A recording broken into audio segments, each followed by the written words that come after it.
Hi everyone, I'm Dan Schrack, I'm Erin Lanahan, and this and this is is Journey Journey Journals. Journals.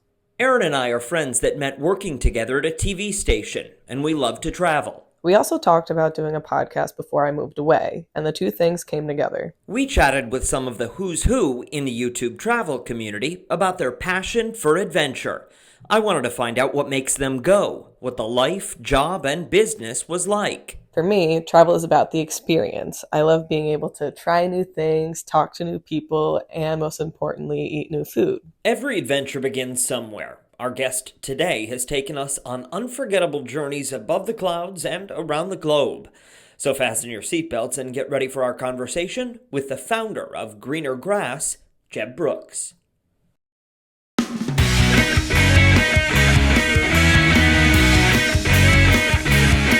Yeah, thank you again for taking time out of your schedule to speak with us. Where are you zooming for StreamYarding from today? I am at home in Greensboro, North Carolina. Nice. Nice. Weren't you recently, though, in Frankfurt, Germany? Yeah, we actually we were there a couple of times, really, but we just came through from we were in Johannesburg, and so we flew back through Frankfurt. Okay, very good, very But good. then the Frankfurt behind the scenes video we filmed in May, I think it was. Oh, okay. All right. God, Dan, catch up.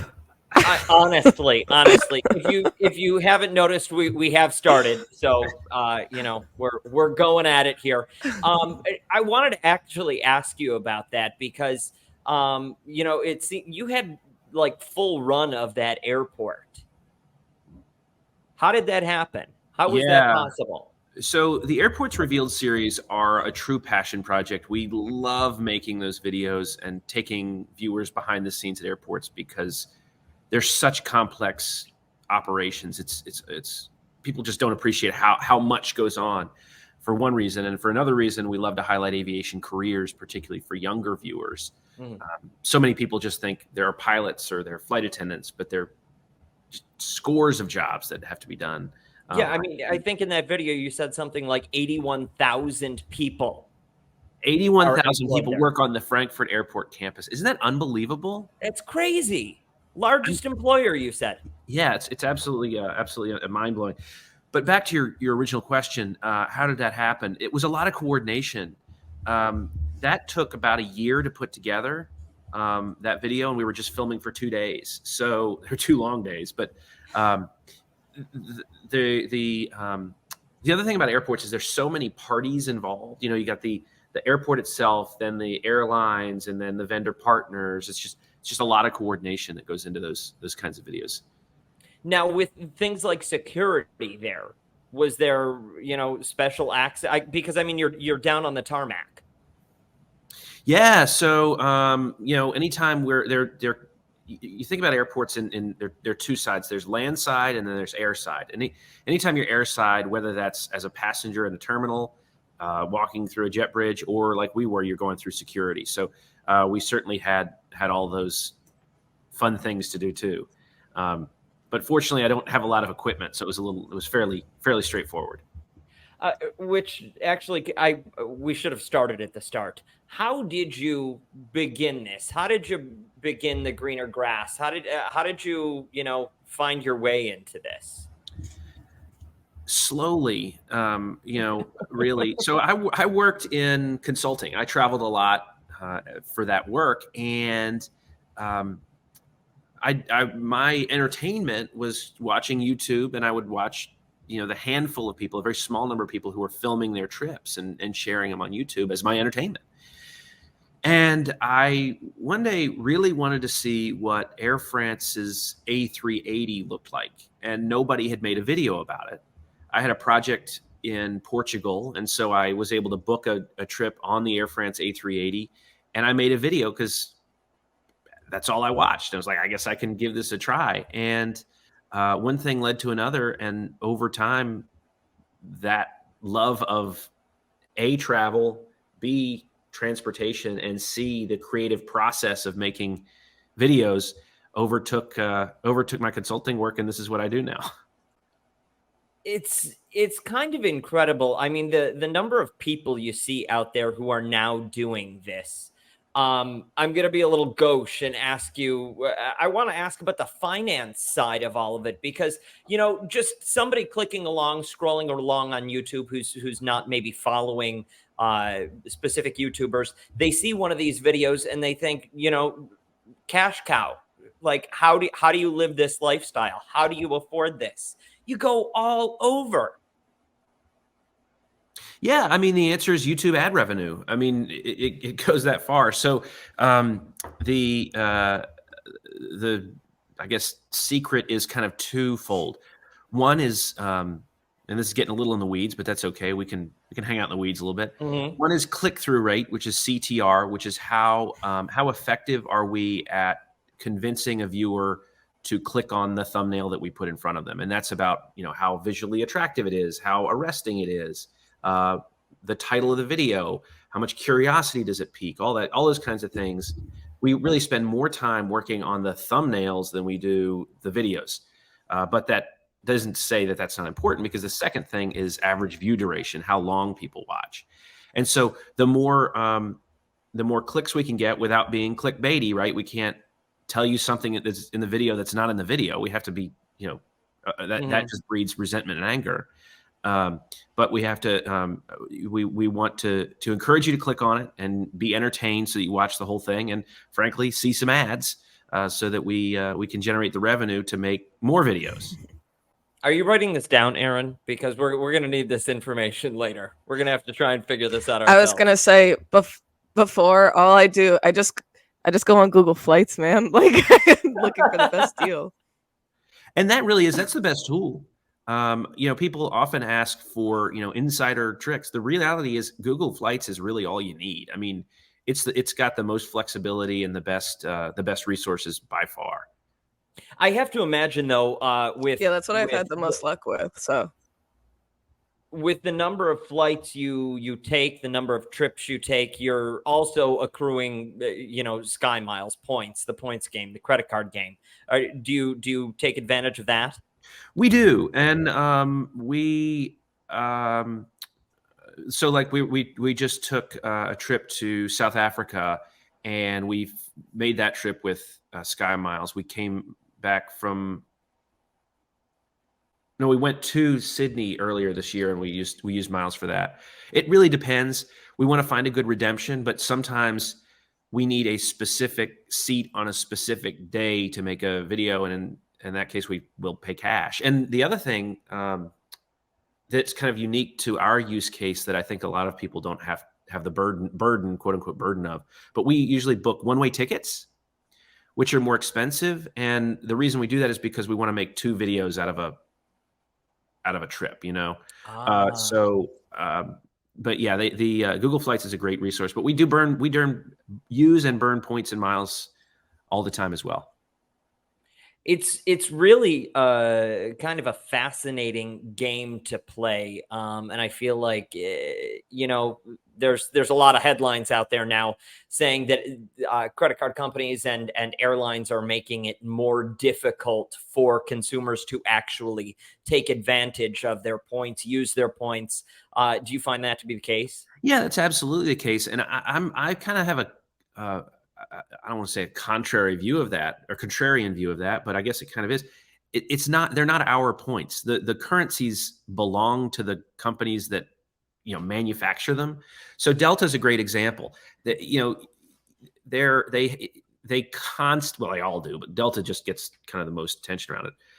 It constantly devalue these awards by making the redemption more expensive. And that, it's just the nature of the beast. And so, in fact, in a recent video, I encourage people, if you have your points, use them, burn the points, use the points, because you don't want to look around and have, okay, I have this massive balance of 1 million, 10 million points, whatever it is, but then turn around the next day and realize, oh, well, if I'd spent them a week ago, I could have gotten a lot more than I'm getting today. And that's just the nature of a currency that you don't own. Yeah, I'm kind of in that position too, because I wasn't playing the game the proper way in the very beginning. I thought, what are these things? And I would cash it in as, you throw it into your credit card, throw it into the payment of the credit card. And that's where you get the least amount of value. I'm going to add Erin back into the stream here. I think we lost her there for a second. So sorry. Where'd you go? We were lost without a producer. Yes. Went on a quick trip. Yeah. I'm not surprised in the slightest. Honestly, I don't know where to go most days without people like her. But you don't just do a lot of your videos are not just air travel. I mean, you do bus, you do train, you do all of it. There's a serious sense of adventure and exploration, I guess, somewhere within you to give you that drive. I've always just been fascinated by, I mean, since I was a little kid, fascinated by the fact that you can walk into a door, sit in relative comfort for a period of time, and then walk out of the same door somewhere completely different. I mean, that's magical. When whether it's a bus, a train, a plane, or whatever, I mean, that's magical. I mean, it's as close to, I don't know. I just it's amazing to me. And then add on to it that I get to share that exciting experience with people on YouTube. It's just it's amazing to me. I often get asked by people who are starting YouTube or want to start YouTube, and what I say is you got to have a passion for whatever you want to share. And in my case, it's transportation. And there are a lot of people who love transportation but aren't making videos on YouTube. And that's because you also have to have a passion for all of the creative work that goes into it. And you all, having been in the news business, know that better than anybody. It's not just telling the story. It's filming it. It's producing it. It's getting the interview. It's the background. It's all of that. And I'm very fortunate to have found this slot in the world where I just fit in and have so much fun doing it. See, I would love, and I think, Erin, I'm going to speak for you here too. I would love to live that lifestyle, and I think you would agree with me. I mean, it just seems so absolutely incredible. You also love creating stuff too. So like I feel like when a lot of people, when they first kind of figure out the behind the scenes for a lot of travel content, and they're like, oh, there's a lot of work involved, and it's like not just, laying on the beach or like trying new food and stuff, but there is something fun, I feel like, when you are filming all that stuff. Like, sure, sometimes it feels like work, but then also like you're getting to like play around with different things, like show off different angles of everything. It's a lot of fun. 100%. Yeah. And it's not just you that goes. Your fiance goes along and is a part of the, I guess, the production team. No. Yeah. So my wife, yeah, she is. Wife, Dan. Sorry. When was the last time you followed this guy? I didn't click on the wedding video. I apologize. We've been married for 40 years now. Yeah, no, she is an engineer by training, a transportation engineer.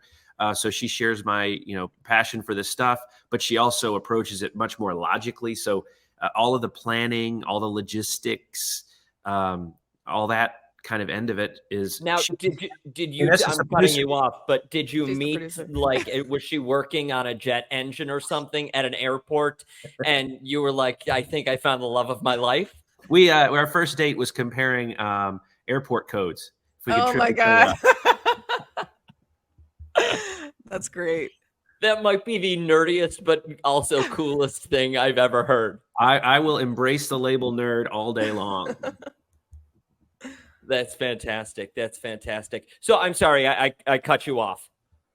Oh yeah, no. So she is in essence the producer, really. I mean, to continue to beat the analogy, she handles all of the planning, and there's a lot of planning that goes into this because if like I said earlier, we do one-way tickets, so but our trips are not just one and done. If we're going somewhere, we look to make at least a handful of videos, and so there's a lot of work that goes into that. So is like vacation for you, we're taking a week and we're going to stay home? It is. We joke about that. When we were coming back to Greensboro the other day, and we're walking off the jet bridge here at the airport, and I looked over and I said, we're on vacation. Absolutely. How far? Because I mean, there's got to be coordination in everything you do. You're dealing with security, like you mentioned at Frankfurt in Germany. There's a lot of planning and prep that goes into this. How far out are you looking when you're creating content? Like, do you have a 6 months? These are the spots we're going to hit. These are the flights we want to be on, and these are the dates and the order we need to do it in. In other words, Dan is asking if you have a calendar. Yes. Yes, we do. But I would say we're not. 6 months is pretty generous. I guess we have if we come across some crazy deal, we'll book it and then figure out something later. So we might have a couple of things booked way out. But for the most part, we're really looking like 2 or 3 months ahead. Really? So does the flight come before the trip, or are you guys like, oh, we want to go here, so we'll figure it out around that?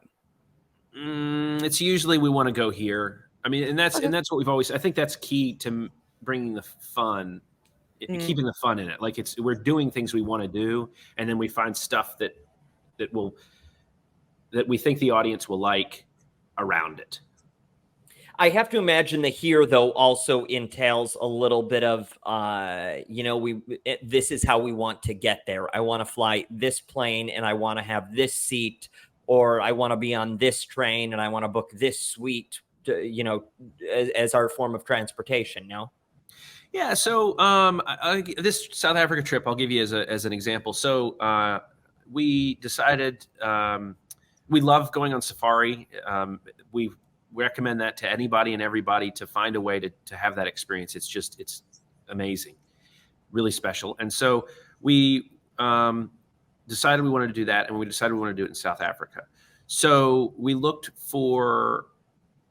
to find a U.S. airline that would go to make a U.S. video, and that would be United or Delta. We found a reasonably good redemption with Delta, and so we booked that. And then we wanted to find a creative way to come home.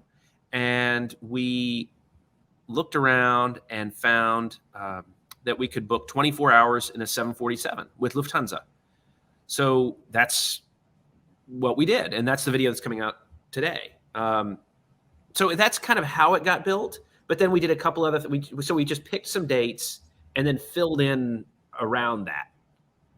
Is that just as a sidebar? Is that part of because you do have a world's longest flights kind of series built in? Is that part of that?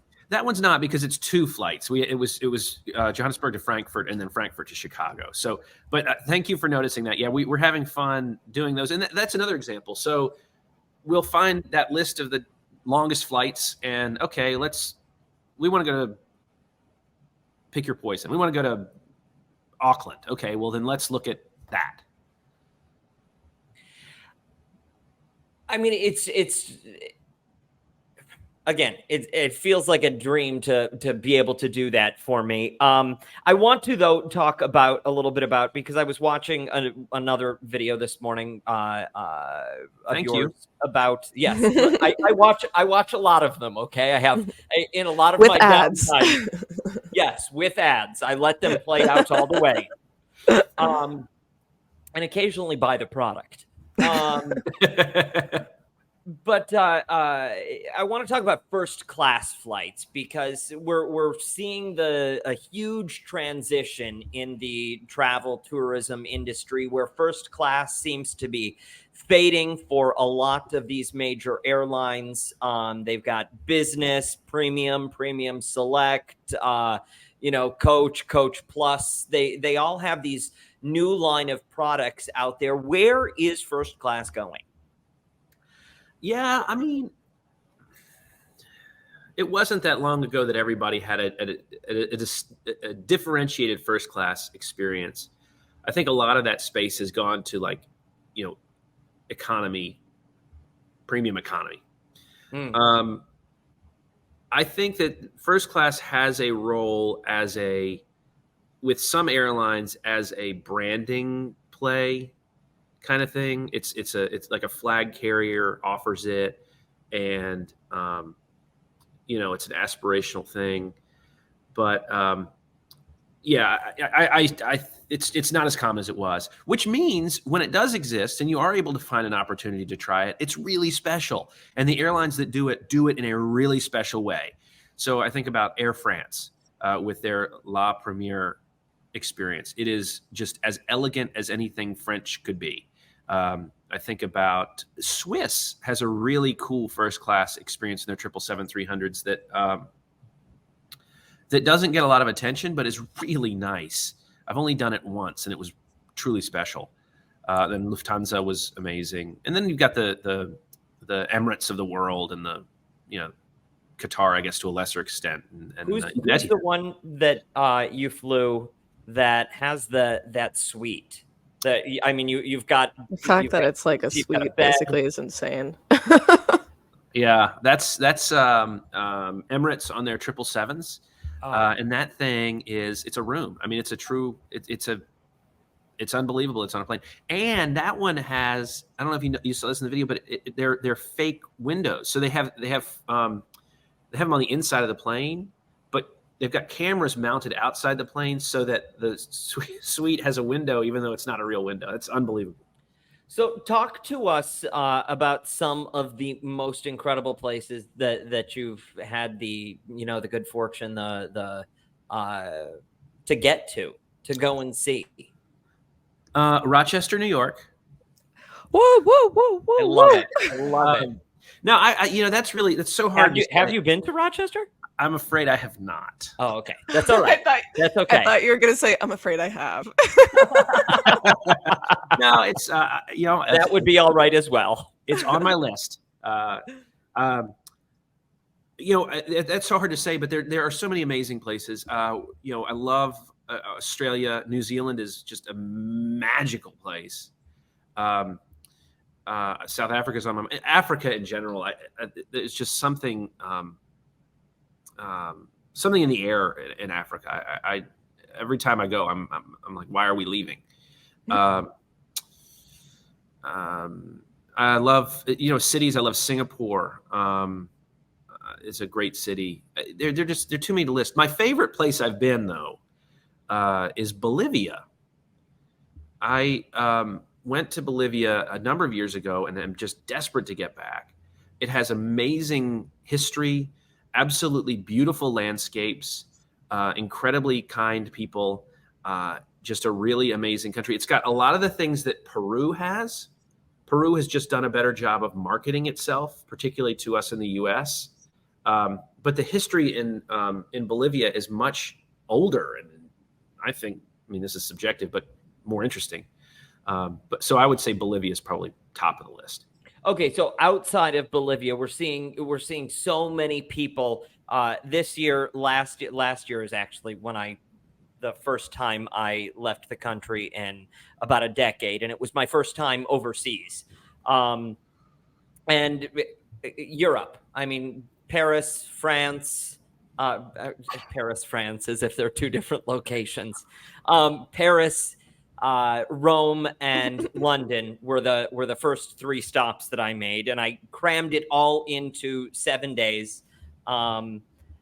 We're seeing a lot of people do those European vacations now. It seems like there's a great influx outside of those major hubs, those major cities that people think of when you think, oh, I'm going on a vacation, overseas, I'm going on vacation somewhere. What are your recommendations for places for people to go that are off the beaten path, or ones that might not come to top of mind? I mean, if we're talking Europe, I mean, Prague is one of the greatest cities in the world. I mean, just truly amazing architecture and history, and a really beautiful place. Good food. Greece, of course. I think Greece was. They're certainly struggling right now with fires, and that's terrible to see. And I hope that everyone's okay and they can get through that. Greece is a really amazing place with opportunities at many different price points. you can experience Greece in different ways that in that regard, which is nice. I've heard really good things about Croatia. I've not been, but I think we might be going next month. Maybe that's a really cool place that's high on my list, and I would recommend it. Having not been there, I'd recommend it. I love that attitude. We might be going next month. We're not 100% We're sure the yet. luckiest. We're the luckiest people in the world. I mean, for sure. I don't think you would find very many people that would argue with that statement. Airlines, do you have are there ones that stand out above the rest for you?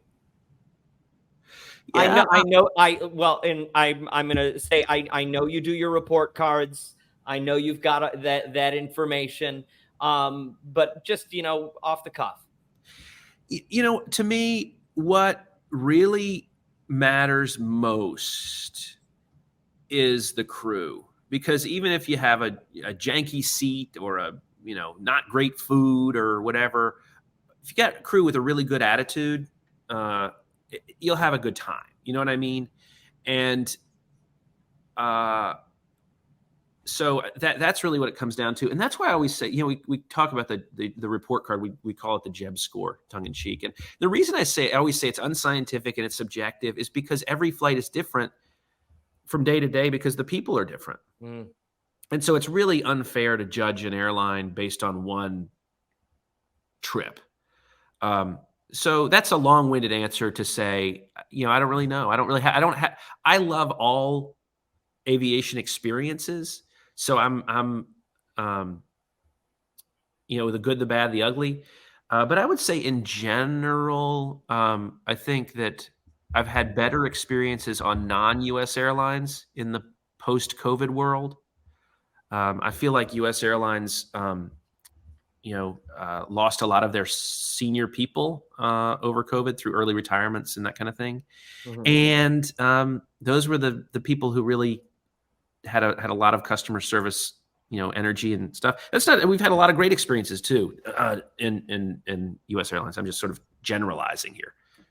You mentioned the people, specifically the crew.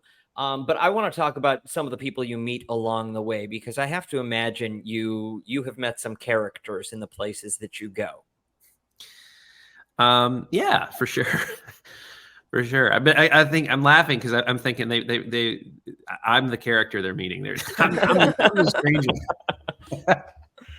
I'm the crazy one. Are there a lot of people you keep in touch with throughout your trips around the world? Yeah, I mean, certainly that's been a lot of fun to meet people and to connect with people whose culture and background is totally different than mine. I think that's been the greatest.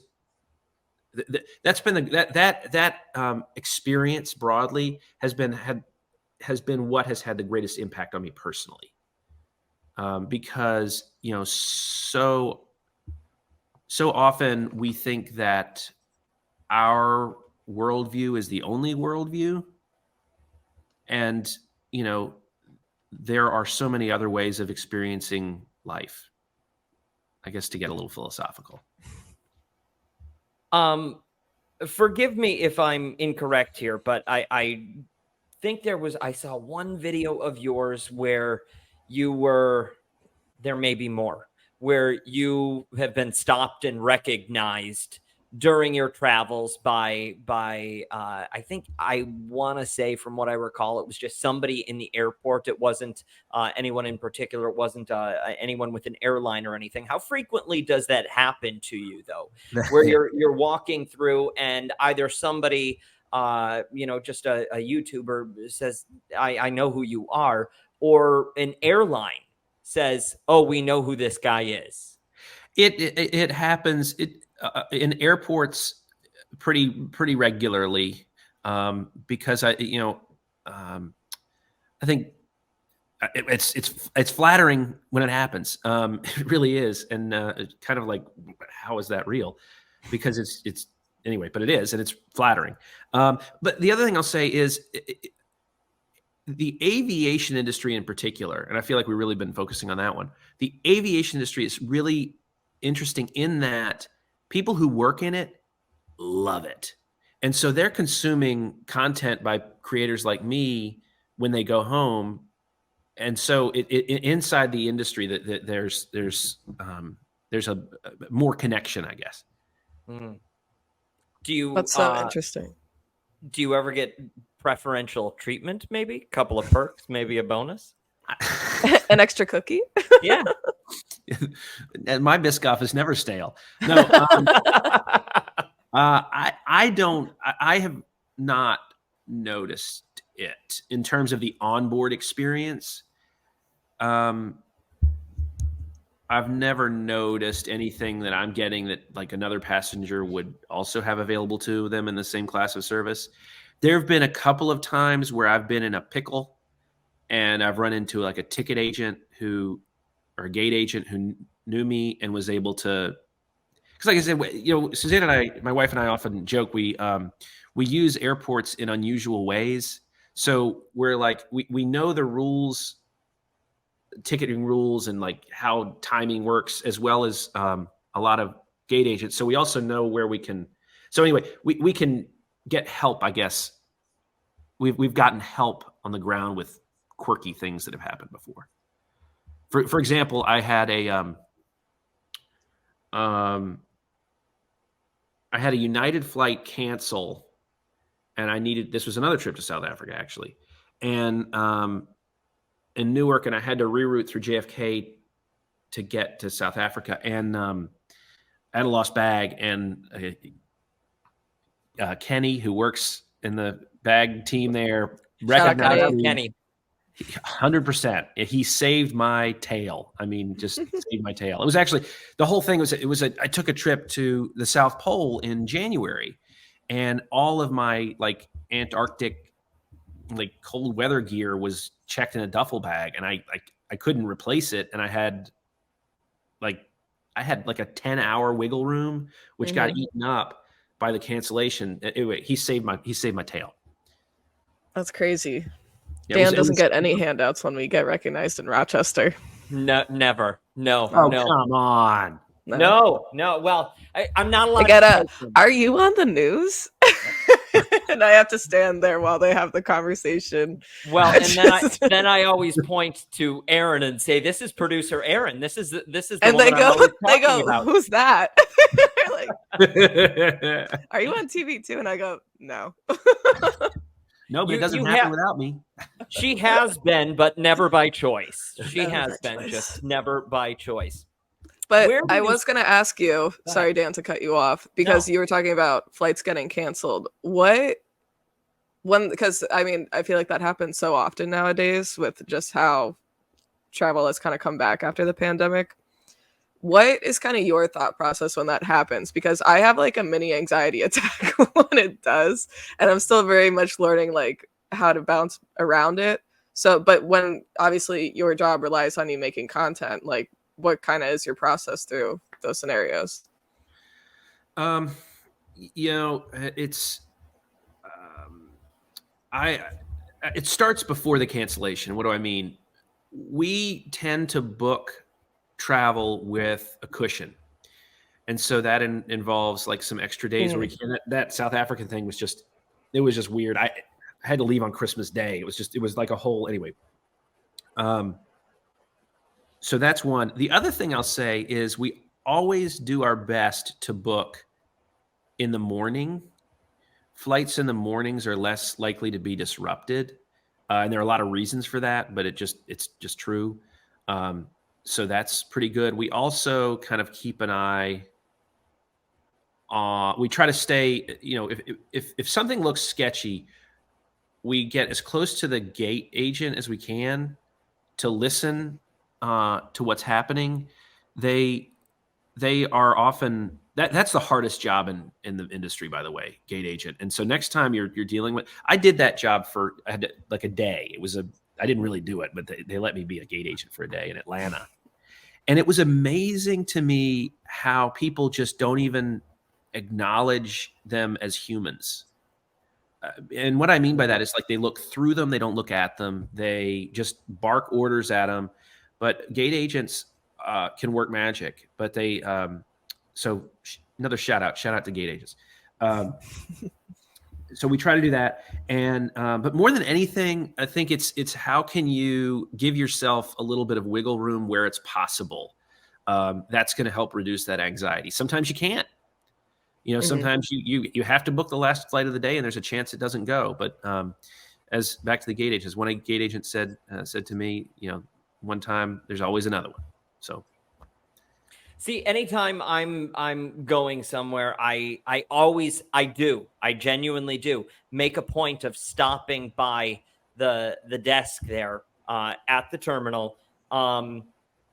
Maybe selfishly because a little small talk. Just will I get upgraded? Yeah, I want an upgrade, and I never get one. Yeah, the airlines have gotten very good at monetizing those upgrades. And so, to get something at no cost it's a unicorn kind of experience these days, for sure. So you're saying it's unlikely to happen. If it does, I hope you'll let me know, because it would be very exciting. I will. You and Erin will be the first two people I call, and I will document the entire thing. Lovely. Document the entire thing. Do you ever I want to talk about while you're doing this, while you're shooting the content. I was on a flight 2-3 weeks ago. I went down to New York, took my niece and nephew there for the first time, and I felt awkward just taking silly little videos of us on the plane together and taking group photos together on the plane. Do you ever, or has that worn off? No, it's awkward. I mean, it's awkward. What we really endeavor to do is not draw too much attention in the airplane to ourselves. So we, if you look, most of what you see on board an airplane is B-roll, and I'm just voicing it over because you don't know why somebody's traveling. I mean, people are traveling for all kinds of reasons, and some of them are not good reasons. And so if I'm, look at me, I'm making videos, it just doesn't seem right. But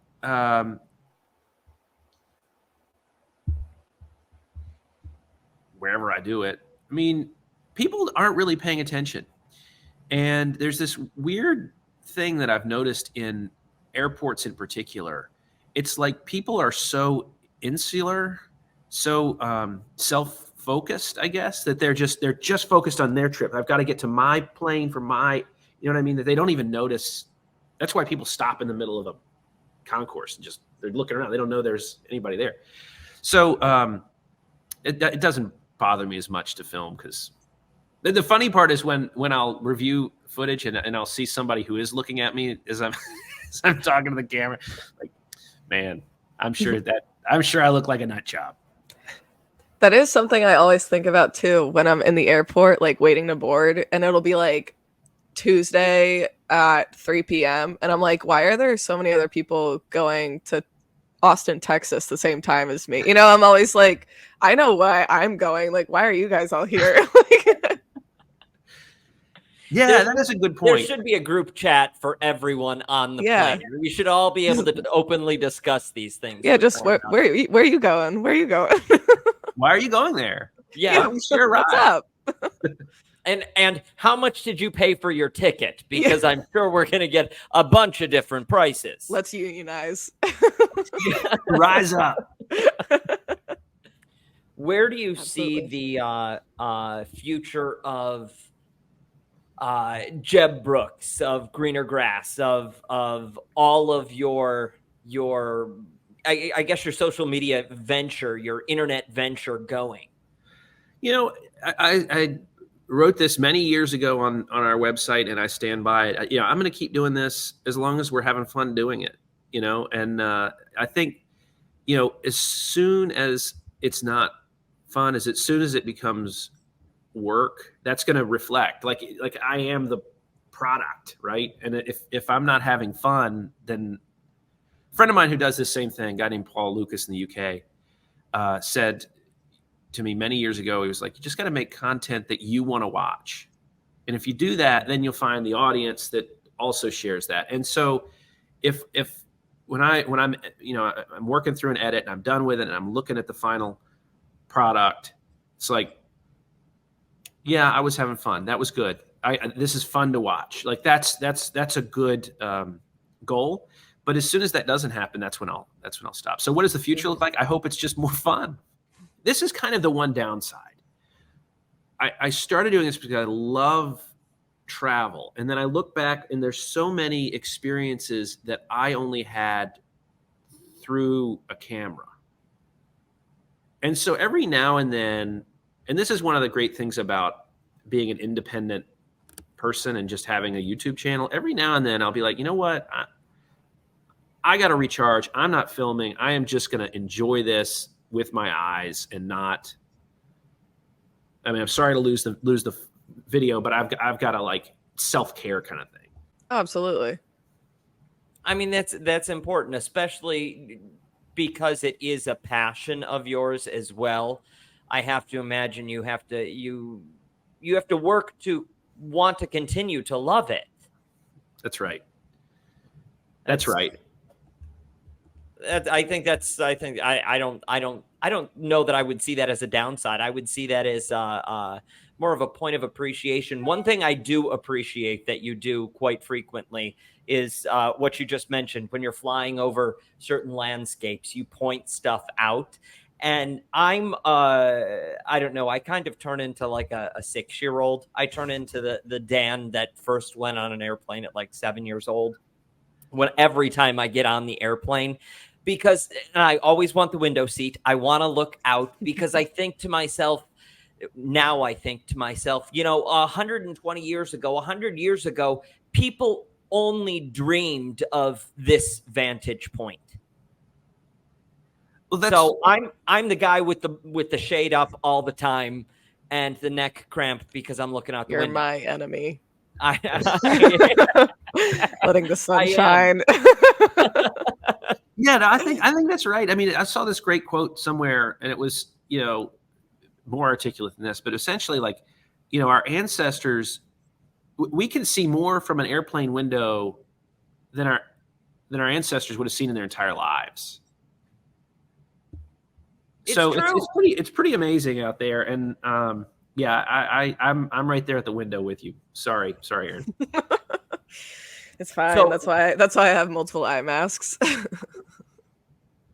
I'm going to pull it up here because I just have real quick 6 questions, and it's just a quick off the top of the head. I'm leaning in. And we've kept you, and I don't want to keep you too much longer. Favorite domestic airline? Right now, United. Favorite international?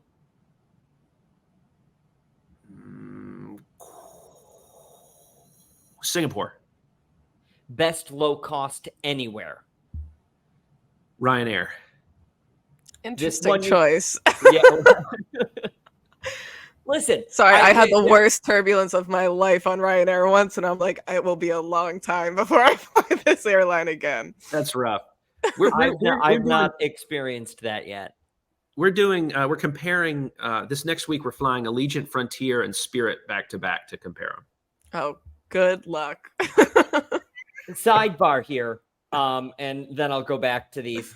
There's an airline, I cannot think of the name, it escapes me. It flies out of like 4 locations, I think, central US and out west to Tokyo, Japan. It's like an entire business product. The entire airline is like a quote unquote business product. Have you heard of this? Starlux, I think. Yes. Mm-hmm. Yes, I've not flown with them, but we've got a trip to Japan in November, I think. And so we still don't have air for that. So we'll have to figure that out. That's on the list. All right. Very good. This one you might be hesitant. Airline that needs the most work right now. Censored. Perfect. Best customer experience. Kenny United. Kenny. Yeah. And all the gate agents. And all the gate agents. And every gate agent in the world. Them. Best airline food.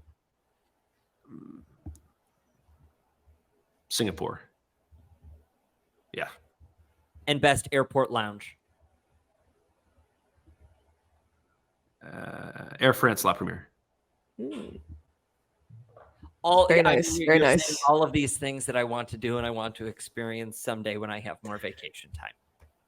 Yeah, these questions are just for Dan for his planning purposes. Not at all for the content. We actually stopped recording 5 minutes ago. This is just for him. This is personal. This is a personal aspiration. Yes. I'm gonna give you a couple of locations if you wouldn't mind just booking it for me and letting me know what the totals are.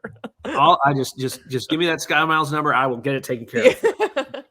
Jeb Brooks, thank you so much for your time. I really appreciate it. It's been a blast speaking with you. Well, thank you both. This was a lot of fun, and I really appreciate you inviting me to join you today. Second one in the can, baby. I was sweating. My Wi-Fi has been in and out, and I literally, like, you guys would cut in and out, and I'm like, thank God Dan's recording this, because, like, I would not have gotten half of that. And then you guys would talk, and you, like, would drop my name, and I'd be like, yeah, for sure. I would only hear half the question, but then the second half of the recording, I am literally sweating. I am so hot right now. It's unbelievable. See, you're sweating for like normal reasons. I'm sweating because of my anxiety. Well, no, I'm also sitting on the fire pack. Why would you do that? I'm sitting on it because I know it's the three-legged monster. She'll chew it. You're freaking three-legged cat. Oh, it's starting to melt. I could cook an egg on that. I think I need to get that thing replaced. Get that on the news. It's legit. Put that on the 11 o'clock news. Ooh, Apple. Actually, this is not an Apple one. This looks like a knockoff one. Well, there you go. I wonder why. That's why. I'm literally dying. I kept on thinking, you made a remark earlier, and I went back in laughter, and I thought, perfect, great time to wipe the sweat off my brow. Like, it'll look so natural. Yes. We'll check that out in the edit. Might have to pull that one. Yeah. This is obviously not part of the podcast. Yeah, wait, are we still recording? We are. Do you want to record all of this?